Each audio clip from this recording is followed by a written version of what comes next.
Indian film ఇండస్ట్రీలో విషాదం చోటు చేసుకుంది. టాప్ డైరెక్టర్ శ్యామ్ బెనగాల్ మృతి చెందారు. గత కొన్నాళ్లుగా వృద్ధాప్య సమస్యలతో బాధపడుతూ తుది శ్వాస విడిచారు. ఆయన మృతి పట్ల సినీ పరిశ్రమ దిగ్భ్రాంతి వ్యక్తం చేస్తోంది. రాష్ట్రపతి ద్రౌపది ముర్ము, ప్రధానమంత్రి నరేంద్ర మోదీతో సహా సినీ, రాజకీయ ప్రముఖులు సంతాపాన్ని వ్యక్తం చేస్తున్నారు. సినిమా ఇండస్ట్రీకి ఆయన చేసిన సేవలను గుర్తు చేసుకుంటున్నారు.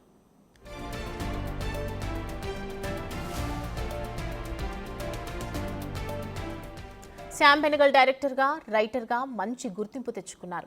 మొదట ఆయన టీవీ సీరియల్స్కు డైరెక్షన్ చేశారు. ఆ తర్వాత సినిమాల్లోకి వచ్చారు. అంకుర్, నిషాన్, మంథన్, భూమిక సినిమాలతో ఇండియన్ సినిమా స్థాయికి పెంచారు. అంతేకాదు, సినిమా అంటే ఇలాగే ఉండాలనే పద్ధతికి చెక్ పెట్టి కొత్త ఒరవడిని తర్వాత తరానికి అలవాటు చేశారు. సినిమాలు అంటే రంగులు దిద్దాలి, సామాన్యులు చూసి వావ్ అనేలా ఉండాలని అనే సంప్రదాయ పద్ధతులకు చెక్ పెట్టారు. ఇక ఇంట్లో ఎలా ఉంటారో, ఇద్దరు ఫ్రెండ్ ఎలా మాట్లాడుకుంటారో అలాగే ఉంటాయని ఆయన సినిమాలు. రియాలిటీ దగ్గరగా, రంగుల ప్రపంచానికి దూరంగా ఉంటాయి. ప్రతి కథ కూడా మన జీవితంలో జరిగినట్లే అనిపిస్తుంది. ఇలాంటి ప్రయత్నాన్ని తెరకెక్కించడానికి ఒక్కోసారి చాలా సమయం పట్టేది. అందుకే తన తొలి సినిమా అంకుర్ ఏకంగా 13 ఏళ్ల తర్వాత రిలీజ్ అయింది. అందుకే ఆయన అందరివాడు అనిపించుకున్నారు.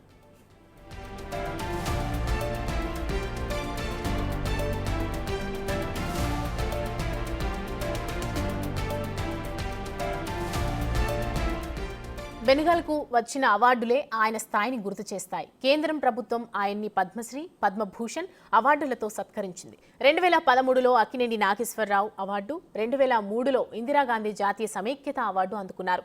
7 సార్లు జాతీయ అవార్డులు అందుకొని అరుదైన రికార్డును సొంతం చేసుకున్నారు ఆయన.